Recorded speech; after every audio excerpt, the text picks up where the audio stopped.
Hello friends, welcome to smile talk paramedical channel. ಇವತ್ತು ತಾರೀಕು ನೋಡ್ರಿ 8/8/2026. ಇವತ್ತಿನ ಏನು ಅಪ್ಡೇಟ್ ಇರುತ್ತೆ ನಮ್ಮ Karnataka state nursing board website ಮುಖಾಂತರ ಕೌನ್ಸ್ಲಿಂಗ್ ಸಲುವಾಗಿ ಆನ್ಲೈನ್ ಅಪ್ಲಿಕೇಶನ್ಗಳನ್ನು ಹಾಕಿ ಕೌನ್ಸ್ಲಿಂಗಿಗೆ ವೇಟ್ ಮಾಡ್ತಿರುವಂತಹ ಅಭ್ಯರ್ಥಿಗಳಿಗೆ ಕೌನ್ಸ್ಲಿಂಗ್ ಯಾವಾಗ ಸ್ಟಾರ್ಟ್ ಆಗುತ್ತೆ, ಆಯ್ಕೆ ಪ್ರಕ್ರಿಯೆ ಯಾವಾಗ ಸ್ಟಾರ್ಟ್ ಆಗುತ್ತೆ, ರ್ಯಾಂಕ್ ನಂಬರ್ಗಳನ್ನು ಯಾವಾಗ ಕೊಡ್ತಾರೆ, ಆಪ್ಷನ್ ಎಂಟ್ರಿಗಳನ್ನು ಯಾವಾಗ ಕೊಡ್ತಾರೆ ಅಂತ ಕಾಯ್ತಾ ಇರುವಂಥದ್ದು. ಈ ಮಧ್ಯದಲ್ಲಿ ನಾವು ಕೂಡ ಕಂಟಿನ್ಯೂಸ್ ಆಗಿ ನರ್ಸಿಂಗ್ ಬೋರ್ಡ್ಗೆ ಕಂಟಿನ್ಯೂಸ್ ಕಾಲ್ಗಳನ್ನು ಕೂಡ ಮಾಡ್ತಾ ಇರುವಂಥದ್ದು ಮತ್ತು ಮೂಲಗಳಿಂದ ಮಾಹಿತಿಯನ್ನು ಕೂಡ ಕಲೆಕ್ಟ್ ಮಾಡ್ಕೊತಾ ಇರುವಂಥದ್ದು. ಸೊ ಇವತ್ತು ಏನು ಅಪ್ಡೇಟ್ ಆಗಿದೆ ಇವತ್ತಿನ ತನಕ ಅಂತಂದರೆ ನೋಡಿ, ನಿಮ್ಮಗಳಿಗೆ ಈ ಬರುವಂಥ ವಾರದಲ್ಲಿ ಈಗೇನು ಬರುವಂಥ ವಾರ ಇದೆಯಲ್ಲ, ಸೋಮವಾರ ಮಂಗಳವಾರ ಅಂತ ಅನ್ಕೊಳ್ಕೊಬಿಡಿ. ಬರುವಂಥ ವಾರದಲ್ಲಿ ನಿಮ್ಮಗಳಿಗೆ ಯಾವುದಾದ್ರು ಒಂದು ಗುಡ್ ನ್ಯೂಸ್ ಸಿಗುವಂಥ ಚಾನ್ಸಸ್ ಇದೆ.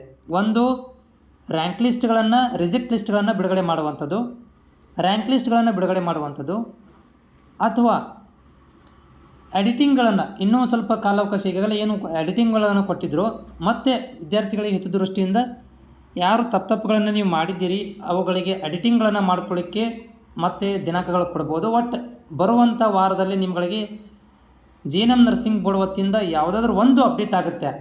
ಗುಡ್ ನ್ಯೂಸ್ ಅಂದರೆ ಒಂದು ಒಟ್ಟು ಜೀವಂತ ಅದೇಪ್ಪ, ನಾವು ಕೆಲಸ ಮಾಡ್ತಾಯಿದ್ದೀವಿ ಅಂಥೇಳಿ ಒಂದು ಮಾಹಿತಿ ಸಿಗುತ್ತೆ. ಬಟ್ JNM ನರ್ಸಿಂಗ್ ಬೋರ್ಡಿಂದ ಏನೋ ಮಾಹಿತಿ ಬಂದರೂ ಕೂಡ ನಿಮಗೆ ತಪ್ಪದೆ ನಾನು ಮಾಹಿತಿನ ಕೊಡ್ತೇನೆ. ಅದರ ಜೊತೆಗೆ ಯಾರೆಲ್ಲ ನೀವು ಈಗ ಅಪ್ಲಿಕೇಶನ್ ಹಾಕಿ ವೇಟ್ ಮಾಡ್ತಿದ್ದೀರಿ, ಡೋಂಟ್ ವರಿ, ಟೆನ್ಷನ್ ತೊಗೊಳ್ಳೋಂಥ ಅವಶ್ಯಕತೆ ಇಲ್ಲ.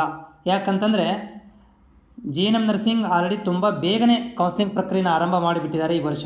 ಆ್ಯಕ್ಚುಲಿ ಇವಾಗ ಡಾಕ್ಯುಮೆಂಟ್ ವೆರಿಫಿಕೇಷನ್ ಸ್ಟಾರ್ಟ್ ಆಗಬೇಕಿತ್ತು, ಆಗಸ್ಟ್ ಮಂತಲ್ಲಿ ಅಪ್ಲಿಕೇಶನ್ ಕ್ಲೋಸ್ ಆಗಿತ್ತು. ಹಂಗೆ ನೋಡಿದರೆ ಹಿಂದಿನ ವರ್ಷ ನಮ್ಮಗಳಿಗೆ ಜುಲೈ ಆಗಸ್ಟಲ್ಲಿ ಅಪ್ಲಿಕೇಶನ್ ಕ್ಲೋಸ್ ಆಗಿದೆ, ಹಿಂದಿನ ವರ್ಷದ ಲೆಕ್ಕಾಚಾರ ನೋಡೋವಾಗಿದ್ದರೆ. ಸೊ ಈಗ ಜಲ್ದಿ ಕೊಟ್ಟಿದ್ದು ನಮ್ಮಗಳಿಗೆ ಬೇಗ ಕೌನ್ಸ್ಲಿಂಗ್ ಪ್ರಕ್ರಿಯೆಯನ್ನು ಆರಂಭ ಮಾಡೋ ಸಲುವಾಗಿ ಅಷ್ಟೇ. ಸೊ ಅದು ಬೇಗನೆ ಮಾಡ್ತಾರೆ, ವರಿ ಅಬೌಟ್, ಕಂಪಲ್ಸರಿ ಕೌನ್ಸ್ಲಿಂಗ್ ಪ್ರಕ್ರಿಯೆ ಆರಂಭ ಮಾಡ್ತಾರೆ. ಬಟ್ ಬರುವಂಥ ವಾರದಲ್ಲಿ ಏನಾದರೂ ಒಂದು ಮಾಹಿತಿ ಕೊಟ್ಟೇ ಕೊಡ್ತಾರೆ JNM ನರ್ಸಿಂಗ್ ಬೋರ್ಡ್ನವರು, ಸ್ವಲ್ಪ ಕಾಯಬೇಕು.